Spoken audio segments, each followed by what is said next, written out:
Hello and welcome to Paxton Road TV. This is the Paxton Road TV reaction show for the game Crystal Palace versus Spurs.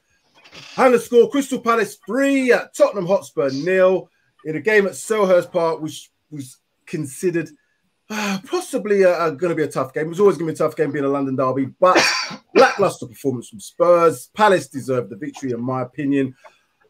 And we got to discuss this with our Crystal Palace stroke Man City fan, Ian Blue Moon. And we've also got in the house from Paxton Road TV, Mike Hotspur Hustler and Sid Spurs. Good afternoon, gentlemen. Only one of us here is probably going to be very happy. The rest of us are not going to be as happy, but we have to do this, and this is what it's all about. Let me start with the game. I'll give you my views. Let me just try and get up there. So it's painful. Palace 3, Spurs 0. I had some notes from the early part of the game. The setup, it was very difficult to initially think what we were going to do. I did put in our group chat earlier, I think it was going to be a 4-4-2 diamond. But when you've got the likes of Harry Winks, you've got the likes of Hojbjerg, Skip and Dele Alli, that's lacking pace in the midfield as a 4 for me. I didn't think it was balanced enough. We didn't penetrate in behind enough. Harry Kane coming too short too often. The only real attacking intent that I saw realistically from a attacking player was Lucas Moura. When he picked the ball up, he was running with the ball, which is what we needed. We lacked the going in behind. We really lacked penetration going in behind. And you know, when you contain, we're playing to contain, it showed. They had more energy than us, deserved the victory. Sending off didn't help, but again, we can't look into that too much because, you know, teams can hold out with that. We just seem to, there's a little bit of going, not so much back to the old days, but we had certain players on there that once we kind of were in that pressure situation, 10 men, I thought we were going to hold out, but yeah, little frailties came back. And as I said, it was individual performances today, which there's not many to kind of shout out about. But that's my opinion. I'm going to come to Blue Moon Ian first. He's just too good for you. How did you think the game went from a Palace perspective? Obviously, it was a very good win and a very good performance for your new manager, Patrick Vieira, and he must be absolutely over the moon with that. First win of the season. I think the first thing I want to say is it's so nice for a manager to be able to almost thumbprint his character as a player into a team so quickly. Palace were more physical than I've seen in a long time, and more competitive, more high energy, high tempo. Yeah, it bodes well, and they have a lot of good young players. I've been screaming and shouting at Palace for the last 5 seasons. I've had a season ticket there at centre-back, where they never distribute the ball, they never bring the ball, and the pace never starts from the back, and that's all changed, and brought the best out of Ward at right back. And I think they looked physical and strong and had more ball, stomach, guts than Spurs did all the way through. You know, the 2 goals that Edouard scored coming on, yeah, Spurs were on the ropes by then, but to be fair, I thought 80% of the game, Palace were much the better team. As for Spurs, I thought they were lackluster from the onset. I thought they were leggy from the beginning. I picked out 4 players of Spurs, though, that I did think were good. Hojbjerg always impresses. The guy really has that. I thought Lucas Moura had some beautiful touches and runs. That Cruyff turn he did was fantastic. Emerson Royal, you know, to compete with Zaha on your first ever game in the Premier League, hats off. I think you've got a very good defender. I have no idea what he's like going forward because he didn't, but I thought he was a good defender. And the other player I wanted to compliment was Rondon. I think coming on in a difficult situation when, to be fair, Tanganga, he was exuberant of youth. It was a double yellow card to begin with, no more than that.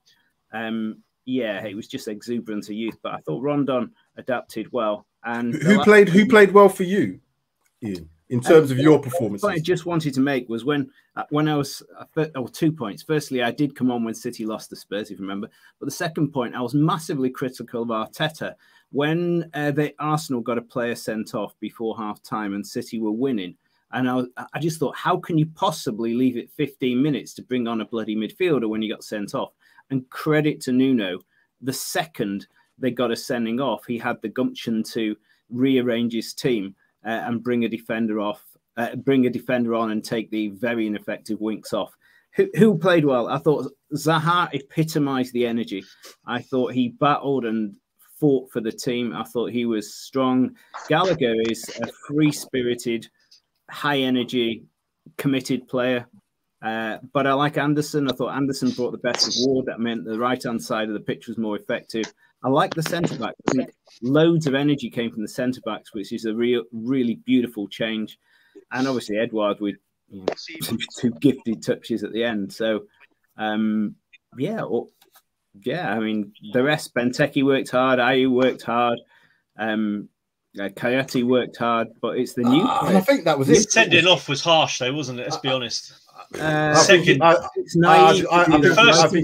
it. If I'm honest with you, I think he deserved it. You can't do that. You can't make that challenge. Not so quickly after you've got a yellow card right in front of the referee. It was a yellow card. There's no way that wasn't a yellow card.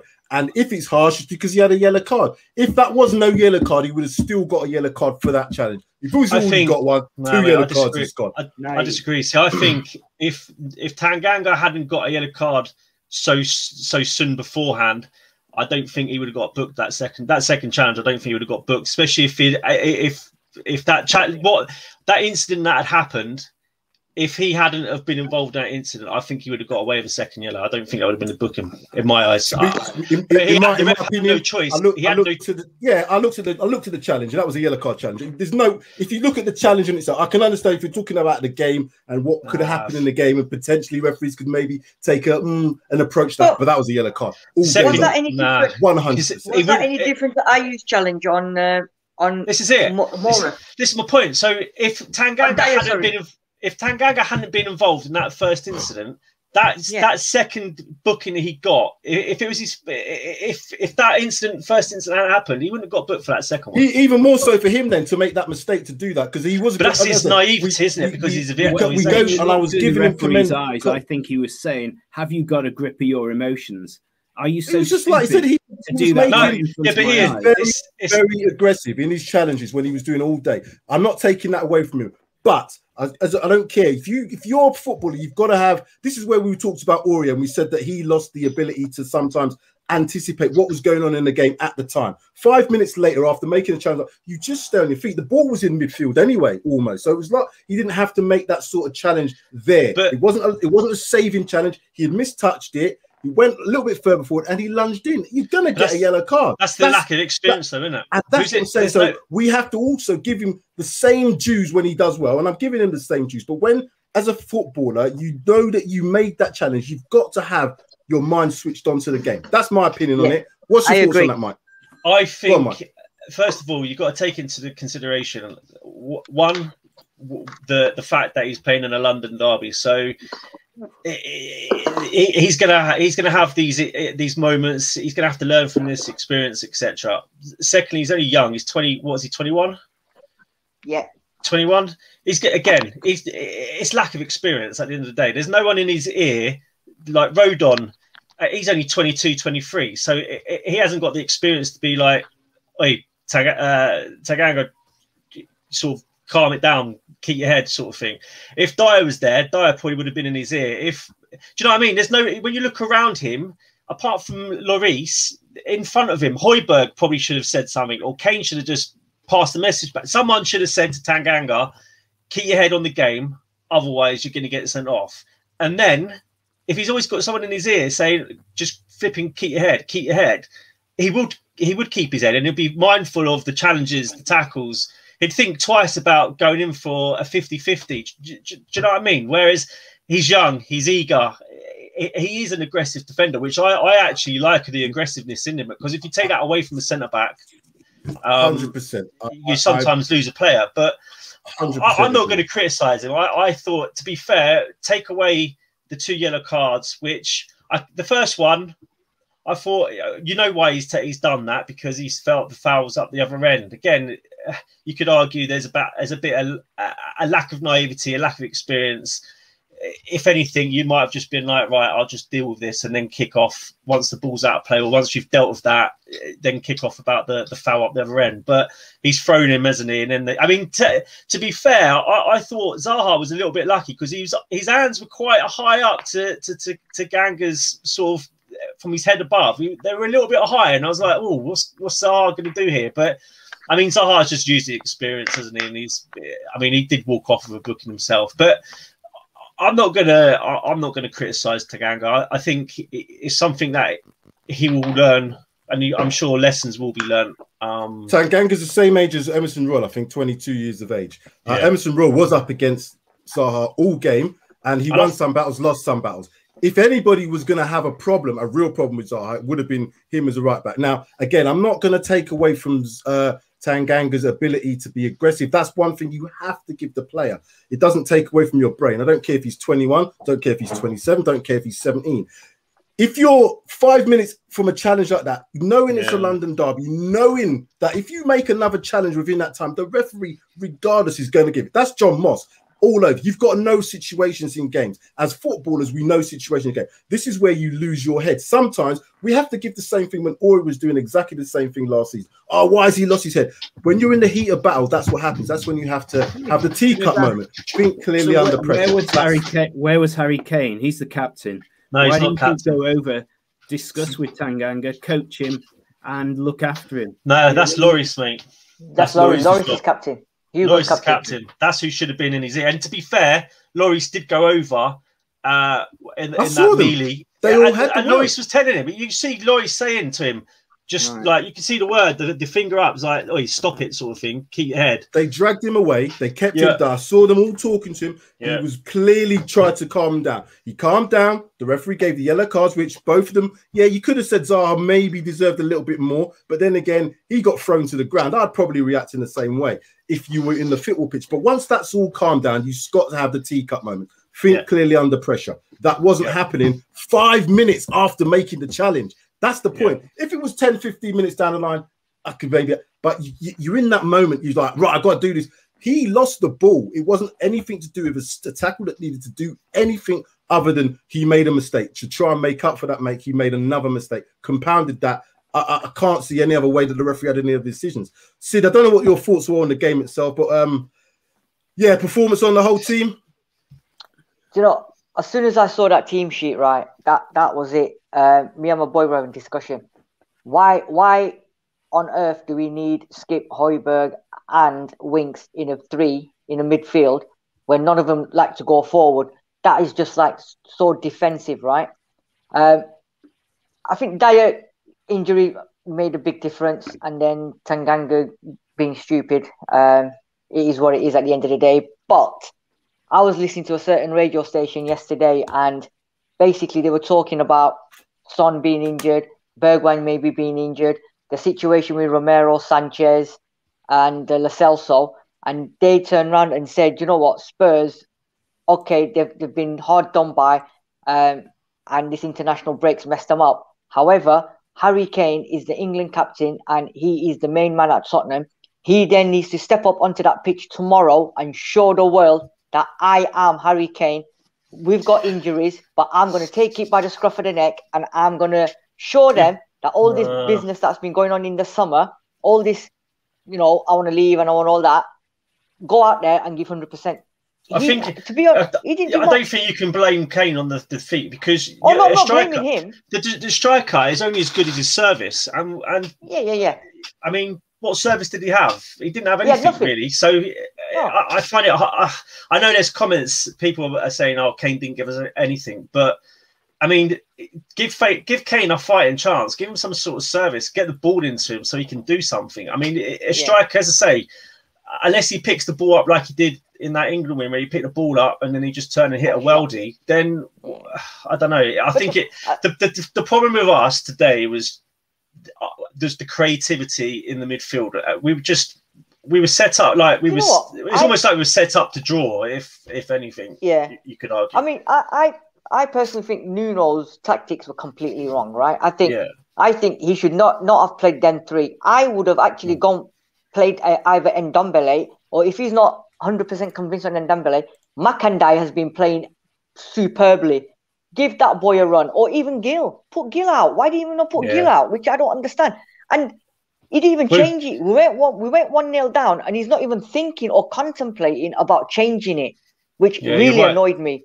Because what you Sorry, so I'm just going to go to the stats, and then I want to come to Ian on. So the stats, mate, obviously you got to take into consideration the 10 men that Spurs had, but just looking at that, 62% possession to 38, 18 shots to 2. We only had one shot, I think, in the first half, and we only had one shot in the second half. So the one shot on target, I think, was Lamora's shot. 8 corners to 2, fouls 13 to 15. So it was, even before the sending off, it was quite a comprehensive in terms of possession. It was like 50 something to Palace and 40 odd to us. So they were in control of the game in terms of possession. But what I would say, and what I would add to that, I didn't really think under the amount of shots and possession that they had that it was going to be, oh, we're back to the ball. It was okay. The pressure was building, but the defense looked fairly solid.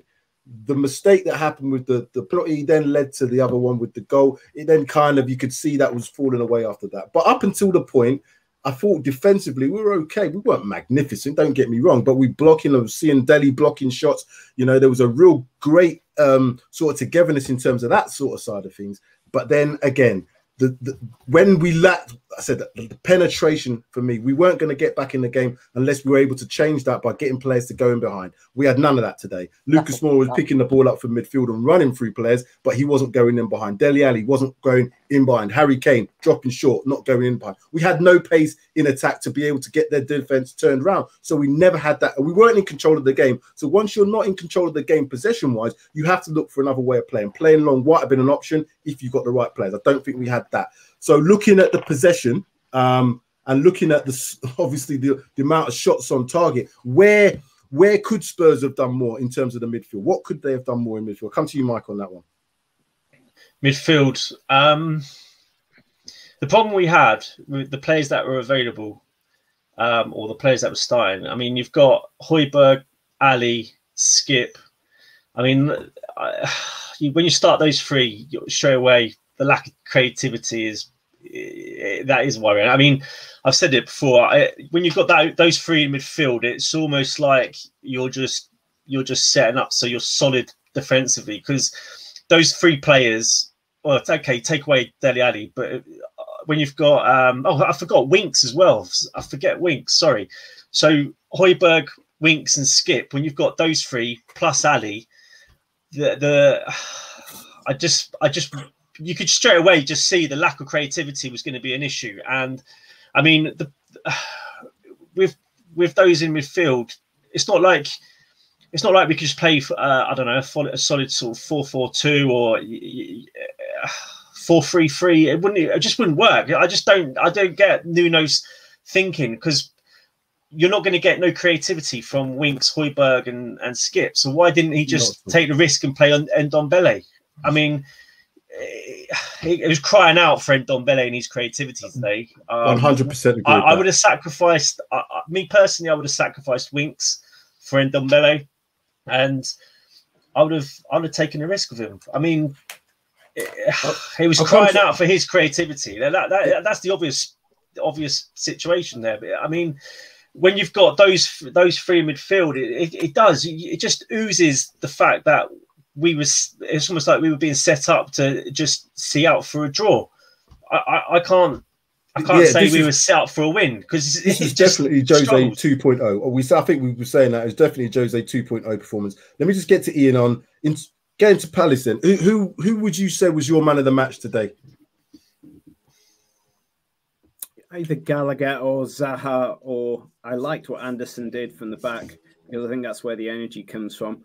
I just, to build on what Mike was saying there, when you philosophize over this game and you think about Spurs midfield going forward, to have been outdone by MacArthur and Kiate, who are journeyman midfielders, hopefully Hughes and Mihailovic coming back in will be better than them. To be outdone by those two, you've got to put a big question mark on that midfield three.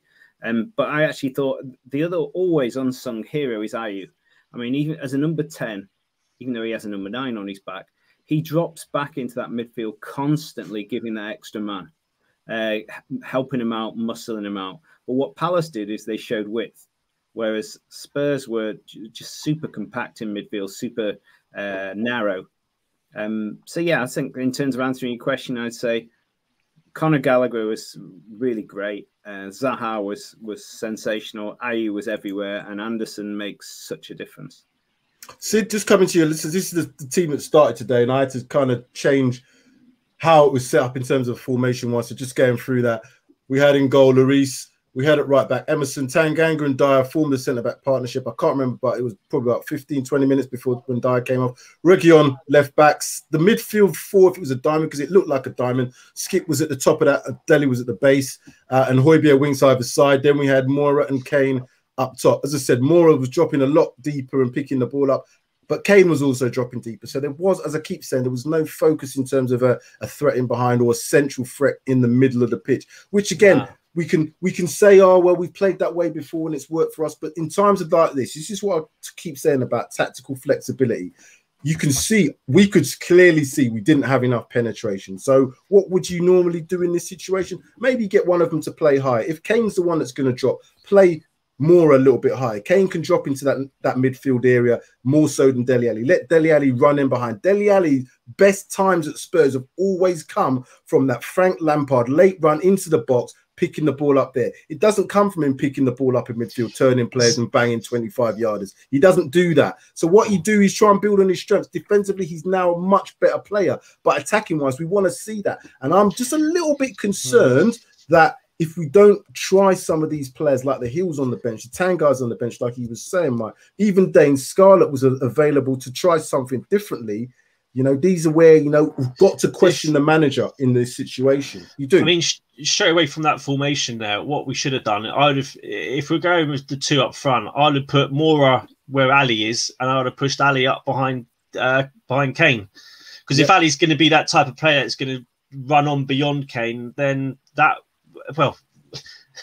what Ali's good at, isn't it? Running beyond Kane and creating chances, and he did score, didn't he? But for having him in as a number 10, I think Moura probably would have been better placed. But that diamond formation, I mean, we saw it in the game today. It was just so compact, and it was crying out for players that would hug the byline. So. Yeah, again, and what made it worse was Mike. Can you just ask? Can you remember though, Emerson or Reguilon actually going beyond the halfway line? They were so deep it was untrue, and yet that's the point. Mitchell and Ward were bombing down those flanks, and perhaps that midfield was caught out because the fullbacks were just so defensive. They really sat deep. Well, you just look at I go back again. The back apart from the back four. You look at Winks, Hojbjerg, and Skip. They're naturally defensive players. So why have you got three? I've seen a couple of comments like, "Oh, we're not going on the Winks bandwagon again." But it's not a case of slaughtering Winks, because I wouldn't say he played badly. I just think that it wasn't a game that we needed that type of player to play. We need someone with a bit more attacking threat. And I go back to Ndombele would have provided us that more of attacking threat. And with all due respect to Winks, Ndombele is a far better attacking player than Winks. We need someone that could carry the ball out and sort of beat Palace's, the midfield line and the back line. But so in a 4-4-2 diamond situation like this, what you have to have is the two players who play on the wide areas, which will be Hojbjerg and Winks, have to go out and support the fullback. If the fullback is under pressure by a good forward, which both of them were, Ayew on the right-hand side was pinning Reguilon back. Zaha on the left-hand side was doing exactly. You can't leave them isolated 1v1. Therefore, you need those players to go out and help them out in a 2v1 situation. That's why they were pinned back so much. If you go out and help them out, then you can break on the counter. We didn't look like we were, because the players didn't have energy in those positions to be able to do that and get forward. I think Skip lacked energy today, and that could have been down to the international break. Hojbjerg, again, wasn't at his best. Again, can we put it down to the international break? Sid, just coming to you. What changes would you, in hindsight, would you have made from this starting 11? Good question. The middle, I would have had. I wouldn't have played Skip because he wasn't fully fit. I wouldn't have played Winks. I would have gone with Hojbjerg in the middle. I would have brought in Ndombele. And Ali, you're probably right. I would have played Ali where Moura played and put Moura behind Ali. But that would have made more sense. It would have gone exactly. Yeah, I would have gone 4-2-3-1 myself. But I mean, you could have had. Well, then again, though, you could have even had. No, I would have gone with Hojbjerg and Ndombele in the middle, to be honest, and had then Moura playing behind, because Mora seemed to be picking up the ball and running. From as soon as the first whistle went in the first 2 minutes, he was running constantly, right? I would have had Dele playing behind or alongside, well, just behind Kane. That's my, and I would have changed it, mate. As soon as we even went, Tanganga went off, I would have changed it straight away. I would have even given Gill a run because there was nothing going forward. Like what Ian was saying before, Emerson didn't go forward at all. Reguilon went once or twice, but I'm still not convinced with his. Once he gets past the halfway line, I'm not too convinced by Reguilon and his deliveries and his runs and that. Sometimes he does, but he loses the ball too quickly. His first touch is a little bit too slow. But in all, throughout the whole game, mate, we were poor, absolute poor. There was nothing going forward. The midfield three were just, I don't know what was going on. And what I don't understand is unimaginative was the word I had down written. Unimaginative. What was Nuno? Was Nuno not watching the same game as us? Why did he not even? Responsibility. He has to, because 100%. As soon as you've gone 1-0 down, all right, you brought Davis on, which he had no choice because we had nobody else. But clearly, going forward, you've got one of the world's best strikers not getting nothing. You've got Mora running, right?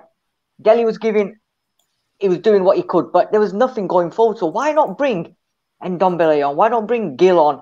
Or even Makandai? Even one of them three or two of them would have at least given them a little bit of more initiative going forward, whereas there was nothing. It was just like, all right, the international break messed us up, the injuries messed us up, that Dyer injury messed us up. But at the end of the day, you've still got a squad, and you have to then tactically change it to the players you've got. This is what I was hoping to see. Well, I said I'm not going to jump on him over one game, but it's just the case of we knew that certain players were going to be out. So again, I would have plan A, plan B, and plan C.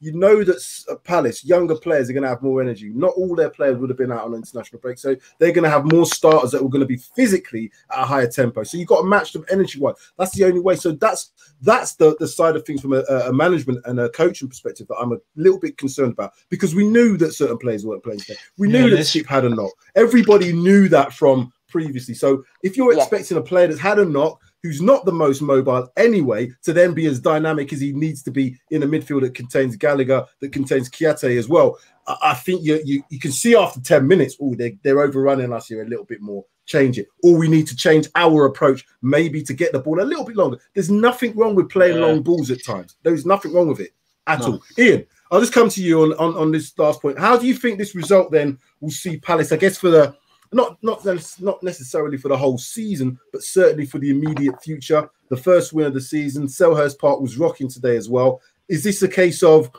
should this now propel these guys to be what, top half team? Yeah, just let's not get carried away. I think they'll just make it, but they are younger, quicker, more aggressive, and they've now got deeper options. To have those two midfielders on the bench to be able to bring on, that is unlike Palace have had before. So, you know, that age, that energy, the depth, I think that gives Palace the propulsion. And also, let's not forget, COVID last season, Palace didn't have that noisy, boisterous ground behind the fans. You know, they kind of lost out, where, as you know, to be fair to Man City and West Ham and clubs would have those vast grounds that aren't as atmospheric, Palace lost their USP. So I think with the fans behind Palace and all those changes, I think it bodes well. I think they bought bloody well, really well. Good buy. So definitely a good energetic performance. I will definitely say that. And there was some quality in this, some real quality. Like I said, I like Gallagher. Zaha is always going to be a threat. Underrated player is Ayew. I really think he's a real underrated player. He's not one of the ones that gets a lot of attention all the time, but you can see the energy. He's like your version of Lucas Moura for us. I think, you know what I mean. He's that sort of dynamic approach. Poor man's Gabriel Jesus. I do think though, once Palace have got over the honeymoon period, then you'll know where Palace is, and you'll be able to provide a sort of you'll have a clearer picture of where they are. True. Let's come to. Oh, sorry, Mike. No, go on. No, I was going to say, I think everybody wants to go and see, well, at least I've listened to Mr. Cristiano Ronaldo, the new manager of Manchester United. Cristiano Ronaldo, I'm watching now. Player manager of Manchester United, picks himself, was always going to play today. There was no doubt in that. Absolutely. Do you know what? Final thought. Sorry, go on, Sid. I was going to say, next weekend, right, it will determine the outcome, not for the full season, but how today's game is going to affect both Tottenham and Palace. Because if I'm right, Ian, you've got Liverpool next week, right? Yeah. Cool. Yeah, and we've got Chelsea. So let's see if Palace come out like they did today at Liverpool and put in a shift. And the biggest thing for us is we've got Chelsea. So we're going to have to come out. And if we don't turn up next week, then there's going to be some serious questions asked. It's a tactical approach to that. If he comes out with a very negative approach to that, given the players of attacking the quality that we have, and that the fact that we're probably going to be missing Dyer from that one, Rodon is going to have to play, I would imagine, because Sanchez, Lo Celso, and Romero are borderline whether they play in that game. So I'm going to come around to all of your final thoughts. Mike, I'm going to start with you first. Final thoughts on the game. Final thoughts on the game. I think it's. I don't even know where to begin, really. I think Nuno, I think there's a lot of lessons that will be learned. I mean, Tanganga's going to learn from today. I think Nuno, I think he's got to take a lot of this on the. He's got to take a lot of it on the chin, hasn't he? I mean, I think he got it tactically wrong. I think he set us up too defensively. I mentioned it again. It just seems like we were set up for a draw, really. But Nuno, I don't think Nuno's a silly man. I think he'll learn a few lessons here today. And we just go again next week.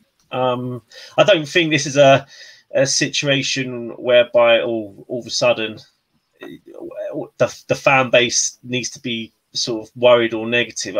What do you think is going to happen? What do you think is going to happen now? It's just I do honestly just I think it's one of those situations whereby players are missing because of COVID on the international break. There's been a couple of injuries, like with Son. Skip didn't look. I think that knock, whatever he took during the midweek, I think he was just going through the motions today.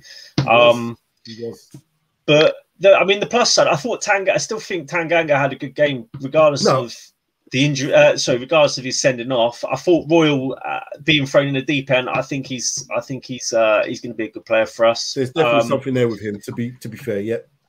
So I think what I would like to see going forward is just learn your lessons. You're going to have this in the Premier League because essentially anyone on their day in the Premier League can beat anyone. So it's just lessons learned. And that's all I want to see is Nuno and the players just learning from today and move on to the next game. Sid, final thoughts? I think when we had this pre-show the other day, I did say that going to Palace is going to be a hard game. Palace always give us a game, and it proved today. And the thing is, I know, but does Nuno know how frustrated the Tottenham fans are? Yeah. Does Nuno know? Nuno might not know. That's what it means. We needed to make a substitute. Nuno didn't know that business, did he? So I think Nuno did not know, and Nuno knew no. That's what I'm saying. It was a no from Nuno today's low. Exactly. It's a blip. Yeah, we was going to lose at some point, but I didn't expect us to lose in the manner that we did. I thought we would have put up a bit of a fight, but we didn't. But you know what? Where credit's due, you've got to give it to Palace, and they played well. And what did I tell you boys about Edouard? Make sure put him in your team because he's going to score. Well, it's the thing, isn't it, Sid? If you don't turn up, you're going to get rolled over in the Premier League. Exactly. Yeah. So there's nothing. It doesn't matter who you're playing. No. It could be Norwich. It could be whoever. You're going to get rolled over if you don't turn up. So and especially a London derby, you have to turn up. I know you have to turn up every game, but especially a London derby where the fans are going to be at it, you've got to show up. And if you don't, which we didn't, you know what? 100%. It is what it is. And like I always say, we move onwards, we move upwards, and we've got the togetherness. So before I come to Ian for his final thoughts, just looking at our predictions for the score. So I said 1-0. That soon got blown out the window. Ian said 3-2. So he was there with the Palace. Just we didn't score 2 goals. We never looked like scoring 2 today. Mike had 2-0 and Sid had, what did you have? 3-2 as well. Was it? Oh, no, 2-1. Sorry, yeah, 2-1. No, 2-1. No, but I had 2 shots. I meant 2 shots on target. Yeah, I meant one shot. That's what I first meant. One shot. I got it right because I said 2 shots on target and we'll have 1. Actually hit right. Yeah, so I was right. We're gonna have to come with he's just too good for you. That's his new name today. You can wrap up. What's your final thoughts on a very good Palace performance? Younger, faster, more aggressive, quicker out from the back, noisier fans, and a deeper squad looks promising for Palace for the season. And if Vieira continues to put his thumbprint of his own personality and playing style on that team, then Selhurst Park will take more scouts than just Spurs. In terms of Spurs, I think you need to get Son back absolutely pronto. You've got to work out what the hell has gone wrong with Ndebele, because he was looking like the talent of Europe at one stage. I have no idea what you've done to him. I think Winks and Dele Alli were going to be the great hopes of the England team. I think you've got to work out what the heck's gone wrong there and do something about that. And sell them. Sell. The last thoughts Not are, Del. if Spurs get a whipping at Chelsea, the wheels could come off. You're probably right. There is going to be a pressure. It's going to be as what it is. Nuno's not had an easy ride with what he's had to do the last few weeks, few months of being his 10. He's had to sort a lot of stuff out. We can't always use that as an excuse. We can't use continuously the international break, but it has affected us because of the players who were unavailable. I'll give us that. However, it's not so much about that. It's how you set up against teams tactically for me. If we don't set up the right way against Chelsea, we are going to get turned over because they have much better attacking players in those areas than we do, and they will penetrate in behind. Even as much as we want to say about Timo Werner, whatever he does and he misses, he does do that. He causes and creates by going in behind. You know what Lukaku's going to bring? He can do both. He can drop short, he can head the ball, he can go in behind. So it's going to be a real pressure test for us. And we have a game in midweek to look forward to against Rennes as well, just to add a little bit of spice to things in terms of the game next weekend. However, that is a few days' time. Like, subscribe, share, comment. Thank you very much for watching Paxton Road TV. Please, if you've been watching, hit that like button. Make sure you do smash a like on that. And we'll probably have Blue Moon Ian again when we play Man City at some point later on down in the year, maybe even next year. I think that game is now. That's 1-1 now, isn't it? With Ian, we beat City. You see, you can't have 2 teams, mate. This you can't have 2 teams. You can have a wife and a mistress. let's not get into such things on streams like this. This is supposed to be PG. It's not really PG at the moment. It's gone 15, rated 18 at the moment. Anyway, gentlemen, thank you very much. It's been a great pleasure having you all on. Obviously, as Spurs fans, it's a very disappointing result and performance. But let's put it into perspective. We're still currently top of the league, and we're still currently 9 points more better off than Arsenal. So, again, as much as they want to troll and do the rest of it, you've got a manager there in Patrick Vieira who you should have got. You didn't take a risk on, and now you end up with Coman. So, your bed is made. Sleep. That's all I've got to say on that, man. Now, I think I've said enough. I need to go because I just had enough for today as well. Go and watch Cristiano Ronaldo playing. Gentlemen, Mike, Sid, Andy, and thank you very much. Take care, guys. See you later.